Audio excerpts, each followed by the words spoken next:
So this is not the first time that Vikram is on stage with us at KLF Awadh. We had a very interesting session last evening where Vikram, along with Uday Mahurkar and Pushpesh Pant, were discussing the twist of time, revisiting history. And in some way, that session has set the stage for this one. Because this book about forgotten heroes is a lot more also about how many characters in history have been ignored. And Vikram has done the good job of getting them before us in the form of this book, which we just unveiled. Vikram, I want to ask you, what kind of research went into putting this book together? How long was your list? And how many inclusions and, how many exclusions did you have? Thank you, Amitabh. And I think before we begin on that, I'll just give you a premise as to why this book itself is important. According to me, there are a couple of defects which Indian historiography seriously suffers from. I see a lot of children in the, in the venue. I'm sure when you look at their history textbooks, the story of India is almost shown to us as a long laundry list of battles that India lost, India and Indians lost. If you also just recount your history books, right from the Arab invasion of Sindh, we know when the Battle of Tarain was fought, we know when the Panipat battles were fought, the Anglo-Mysore, the Anglo-Maratha, the Anglo-Sikh wars, the Battle of Plassey, the Battle of Buxar. The common feature among all of this is India and Indians lost in these wars. And that memory has been instilled in our heads very, very sharply.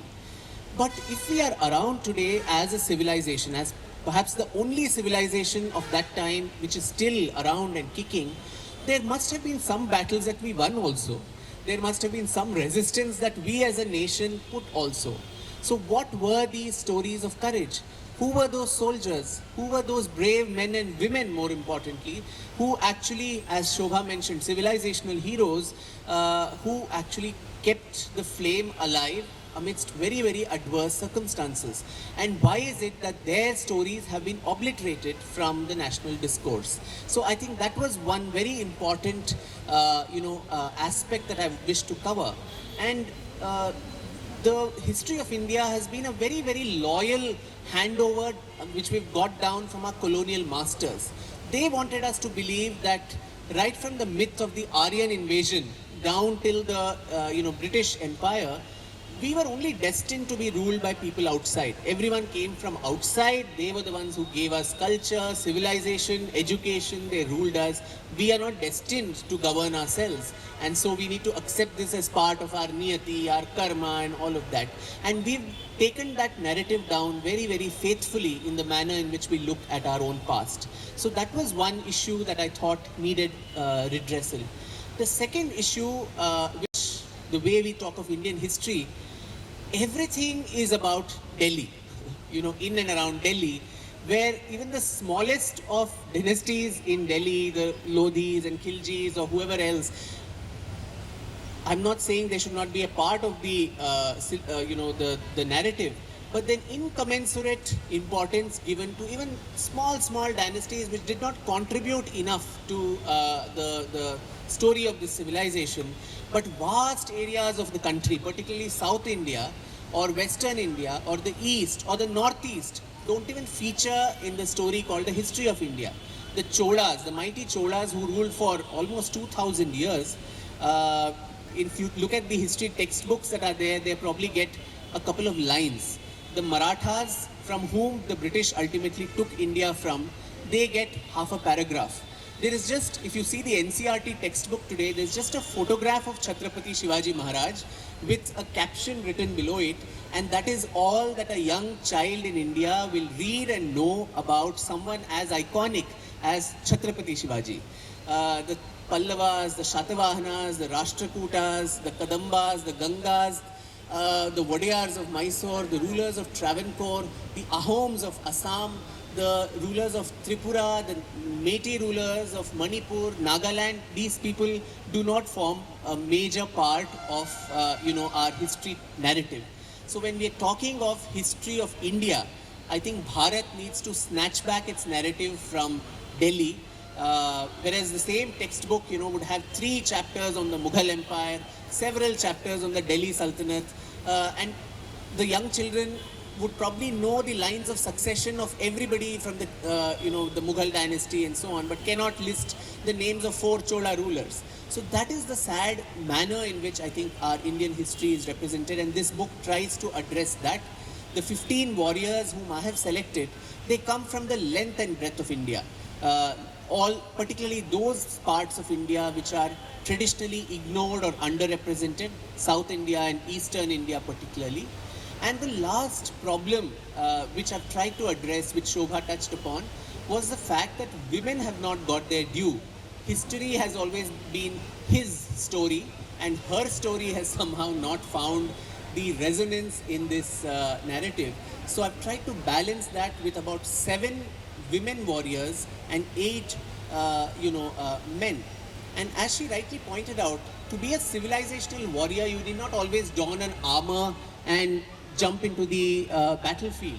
So I've included people like Rani, Devi Ahilyabai Holkar of Indore, who was not a warrior in the traditional sense of the term, but she was a civilizational hero only because she united this whole country through the temples and the places of worship that she renovated and got reconstructed, right from Kashi Vishwanath to Somnath to Badrinath, Rameshwaram, north, south, east, west. She kind of united us into one, cultural entity.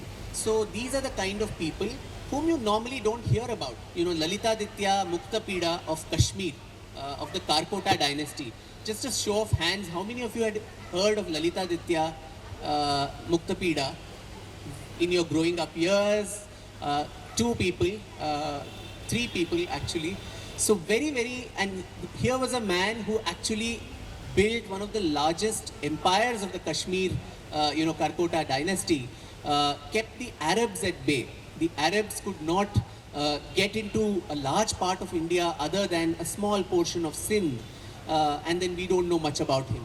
There's Rani Naiki Devi of Gujarat, who in 1178, defeated Muhammad Ghori. A woman who went into the battlefield and defeated someone as powerful as Ghori to such an extent that he never turned towards Gujarat again. Similarly, Rani Rudrama Devi of Warangal. You had Banda Singh Bahadur from Punjab, who established the first Sikh state, much before Maharaja Ranjit Singh did it. Rana Kumbha of Mewar, who was unvanquished, who established the second longest, fort wall in the world after the Great Wall of China. It's a UNESCO monument, the Kumbhalgarh Fort. Again, he never lost any wars at all. But these are names. Lachit Borphupon from Assam, who ensured that the Mughals could not capture Assam. Similarly, you had Rajendra Chola and Rajaraja Chola, under whom the Chola might extended up to the Maldives, up to Sri Lanka, and even Southeast Asia, the Malay Peninsula, Vietnam, and all those regions, where we still see a very strong imprint of Indian culture, Hindu traditions and temples and all of that. So these are the kind of civilizational heroes that I'm talking about, whom unfortunately I think the historiography of India has not given its commensurate due. I think you more or less summed up the entire book in what you said. And what I see over here is that the history of India so far has also been about builders of monuments that we read and hear about, also the optics, the visuals which we see. And here, was temple building a criteria for you in selecting the heroes? Not at all. That was just one very small aspect. And Amitabh, I think that is the beauty of the way, in the Indian imagination, what a great empire had to be was not just opulence, not just these magnificent palaces and temples, but also the rulers vied with each other to establish their empires or kingdoms as centers of learning. So Lalitaditya, for instance, every place that he went and conquered somebody, he conquered Yashovarman of Kannauj, and from there he gets people like, Vakpati, Bhavabhuti, Atrigupta, and so many scholars who are there to the Kashmiri court. And That leads to a renaissance in Kashmir itself. Atri Gupta was the grandfather of Abhinav Gupta, who was the founder of the Kashmir Shaivism, school of Kashmir Shaivism, and Kashmir becomes a center of Tantra, texts like the Shiva Sutras, the Vigyan Bhairav Tantra, all of these are composed there. Jyotisha, astrology is a very important seat of astrology, astronomy, Ayurveda with people like Charvak and Sushruta and all of them being stationed there. So it was not just building these magnificent, edifices, which was important, but also making your empire a great place of learning. There were Digvijaya campaigns that they went on. These were not just political campaigns against an opponent. There was a political aspect too. But between scholars too, there were competitions. So my empire does better than yours if I have a scholar who can defeat your scholar in a challenge. So these kind of intellectual duels is what made the empires of India or the kingdoms of India so vibrant. And I think that far exceeds whatever the materialistic opulence that most of these people built. We can go on listening to you on this topic, and I know it's very close to your heart. Before we delve further into the book, I would like to quickly move to the last chapter of this book, which has immense relevance to Lucknow. We have all heard about Begum Hazrat Mahal, her role in the revolt of 1857, and how it is addressed. So far, I have read in my history books that it was referred to as the revolt of 1857.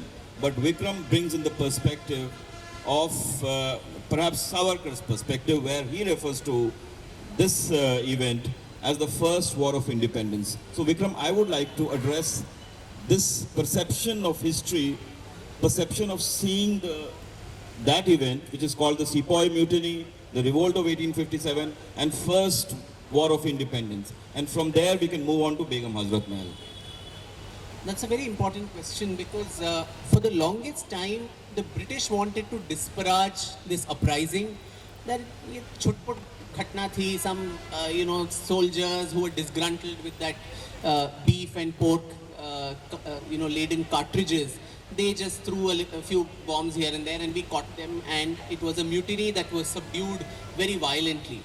But for the first time, probably, of course, Karl Marx in a pamphlet had also written that this was the first war of independence. But for the first time, an Indian scholar who actually did research in London, spending 2 long years in the British archives there as a student when he was there, Veer Savarkar, used the British records against them to create a narrative of Indian history from an Indian perspective. And he rechristened this term from a Sepoy Mutiny to make it more respectable into the first war of Indian independence. That was when the spark was lit. And if you look back at history, like we discussed yesterday too, that 1857 became the inspiration for the Sashastra Kranti, or the armed rebellion that India faced continuously from 1857 to 1946 with the naval mutiny, and preceded of course by the Indian National Army and Netaji Subhash Chandra Bose's efforts. So creating a Bagavat, an insurrection within the army, so that could shake the foundations of the British Empire. That was the lesson that 1857 taught us. And we're very fortunate to be talking about that in a place like Lucknow, which was at the epicenter of the 1857 uprising, thanks to the heroic Begum Hazrat Mahal. Now, when we talk of 1857, the names that usually come are, of course, Jhansi Ki Rani Lakshmi Bai, who is the icon of that entire uprising, Nana Sahib Peshwa, Tantya Tope, and all these others who were operating, Mangal Pandey, there was a film about him. But then, beyond a few lines, and maybe in Lucknow people know something about her, but I think in the rest of India, barring just the name, ringing a bell, not much is sadly known about Begum Sahiba, which is very, very sad considering that Lucknow had given such a spirited resistance under her, leadership to the British, and it took them the longest time to subdue the uprising in Lucknow. Not only as part of history, but Begum Hazrat Mahal was alienated even within the Nawabi household, estranged and divorced, and perhaps stripped off of all her rights, Yes. you have brought her back to the fore. Yes, and I was quite intrigued to see the background of this woman. She came from completely a very, very humble lineage. She was born of a, African slave. There were lots of Africans who came from Eastern Africa through the Arab slave traders. So she was born to one such African slave, and her maiden name was Muhammadi Khanum. And she was, as a child, given to a lot of interest in poetry and music and all of this, dance. And so the natural progression was to join Nawab Wajid Ali Shah's Pari Khana. As you know, the Pari Khana was an institution that the Nawab had started, where young girls who were pretty, who were talented, they could also join this place, train themselves in the arts, and entertain the Nawab. The Nawab himself was a great patron of the arts. He had this entire Rahas or Ras Leela, where he would dress up as Krishna, and all these paris would be the gopis who would dance along with him. So Muhammadi Khanum joined this Pari Khana, and all the women who came there, they would get this title of Pari added to their name. So her name changed from Muhammadi Khanum to Mehek Pari. And much later, given her good looks and also her talents, the Nawab was besotted by her, and he married her. She became a concubine through the Muta wedding of the Shia system of marriage, and she got the title of Iftikarul Nisa, or the most beautiful woman.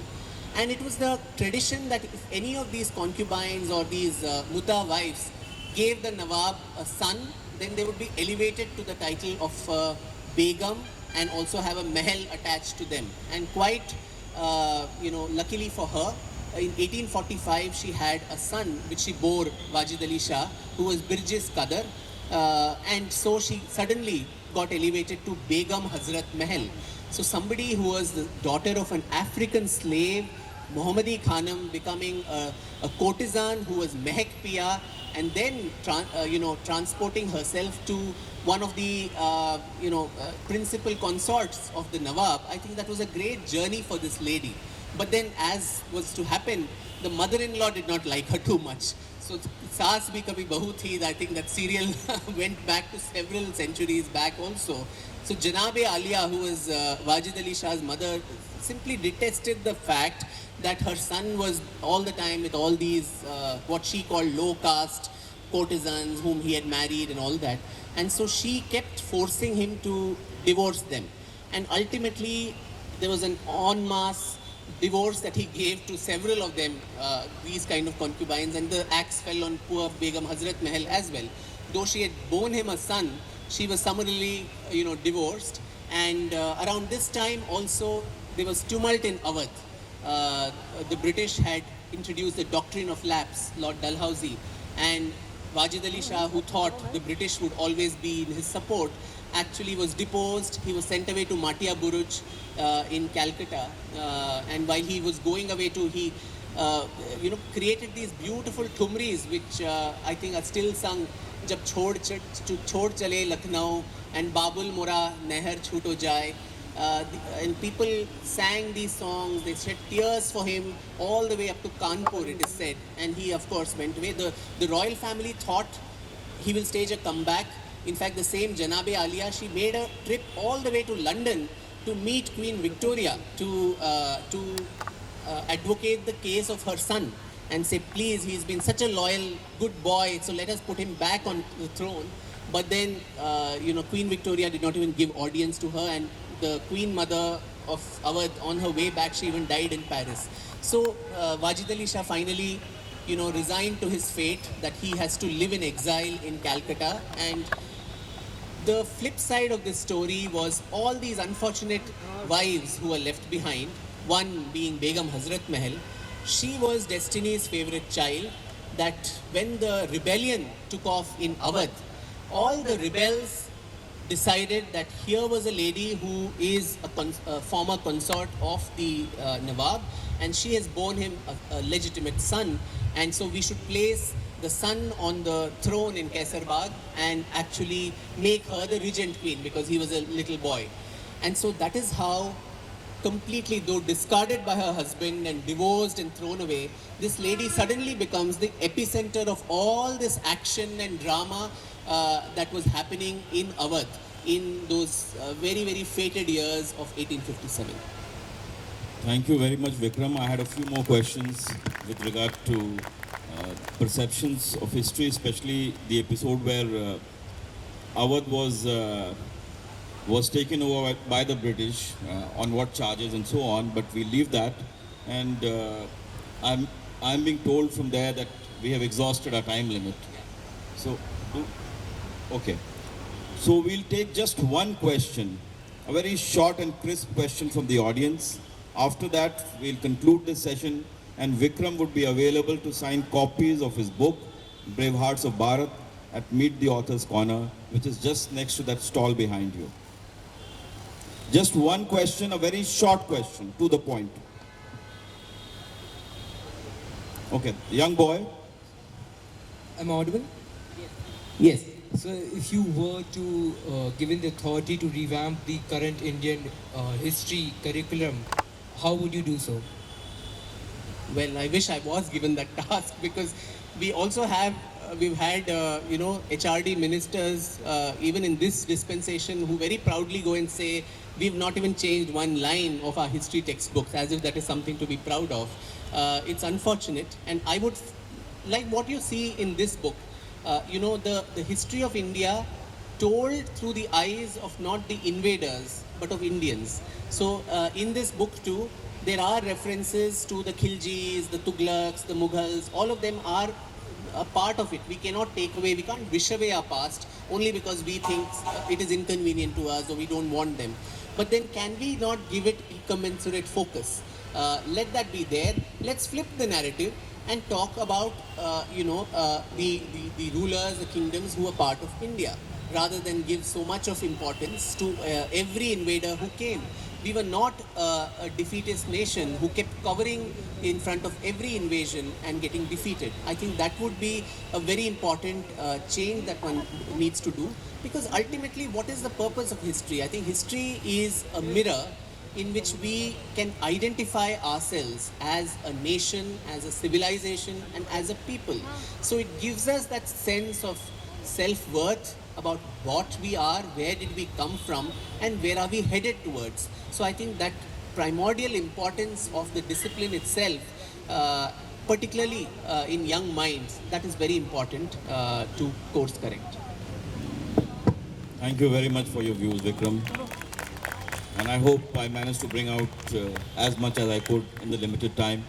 Thank you, Amitabh. Thanks for inviting us to this lovely festival, and I hope and wish that it grows bigger and better with the coming years.